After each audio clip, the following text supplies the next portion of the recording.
Hello, beautiful colleagues. Yeah, good to see you again. Yeah, it's been a while. I know this. Yeah, I've been away for some time now. Of a truth, I miss everyone. I really appreciate all of you, the whole subscribers, especially for watching those videos. I still get loads of comments. Yeah, I still have people reaching out for classes, despite it's been ages that have been away. I love you guys. Yeah, thank you so much for loving the channel and for keeping it growing. To the new subscribers, thank you so much for choosing us, and we promise to always give out the best. Yeah, like we all know that there has been recent changes to OSCE syllabus. Yeah, some topics were recently added here, one of which we're going to be discussing in this video. We're going to be talking about the professional value, that is deteriorating patients. So without further ado, let's get into it.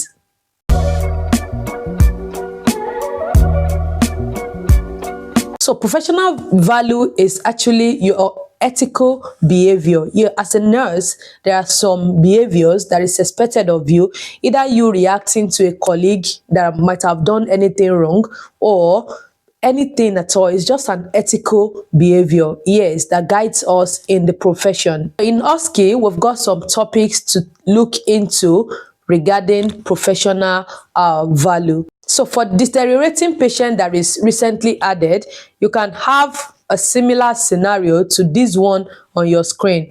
I am not saying this is what is going to come exactly for you in your exam, but this is just for educational purpose, right?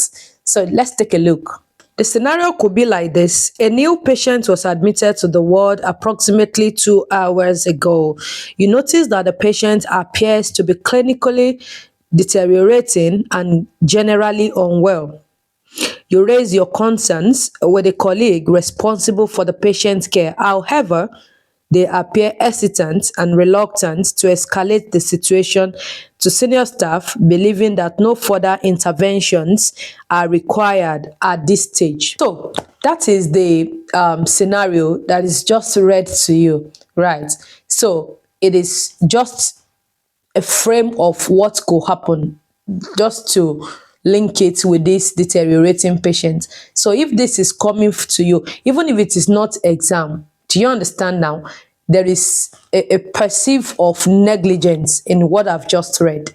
So this is how to do excellently well in your professional value during your OSCE exam. Having read the scenario, it will give you a clue of what is likely to happen. Yeah, this is what you are expected to write. Yeah, you may not write it words for words. However, some key words there must not be missing. Because if you yourself read and it doesn't make sense to you, it will not make any sense to examiner neither. So you must try as much as possible to let whatever you're writing to really make much sense to you.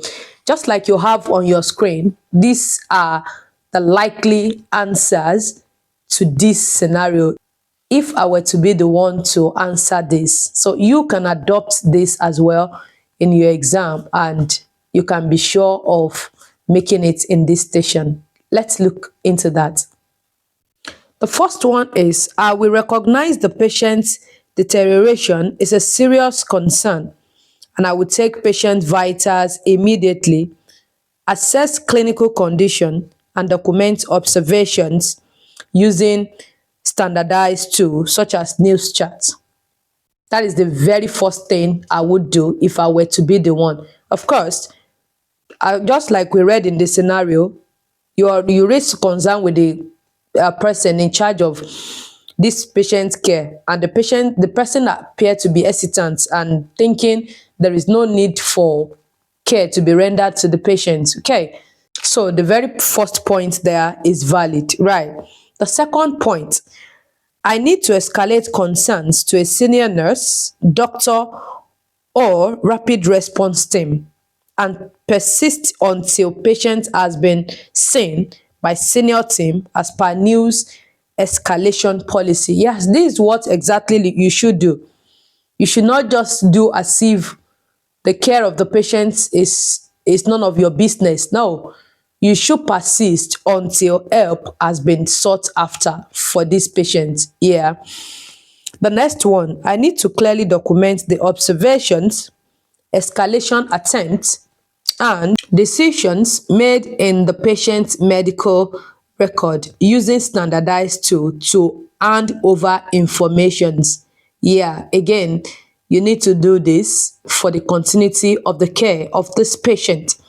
The next one, I will challenge the proposed unsafe practice by the colleague professionally acting as an advocate for patient safety and ensure that the patient receives timely interventions. Yeah, of course, my colleague is acting in unprofessional manner, yeah, so to say.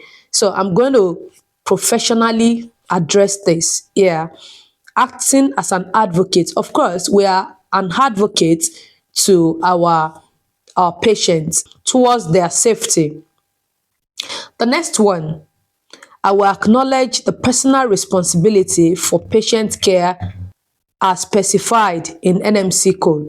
I will acknowledge the personal responsibility for patient care as specified in NMC code. This is also key.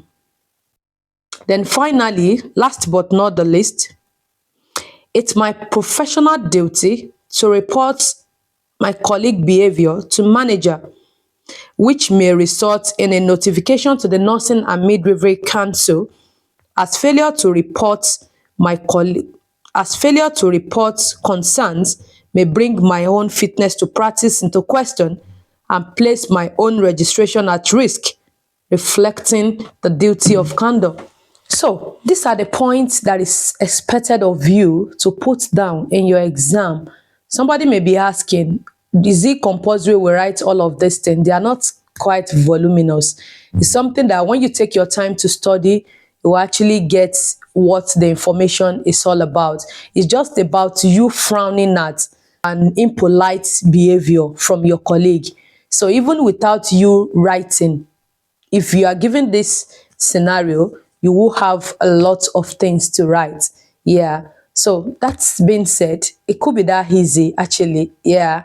So that is all about deteriorating patients, what you are expected to write if it's coming for you in your exam. Yeah. Read your scenario and digest it properly, and those points will surely come to you.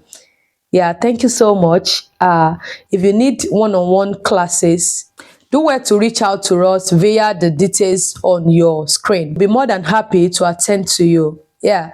Until I see you in my subsequent videos, keep practicing OSCE. Bye.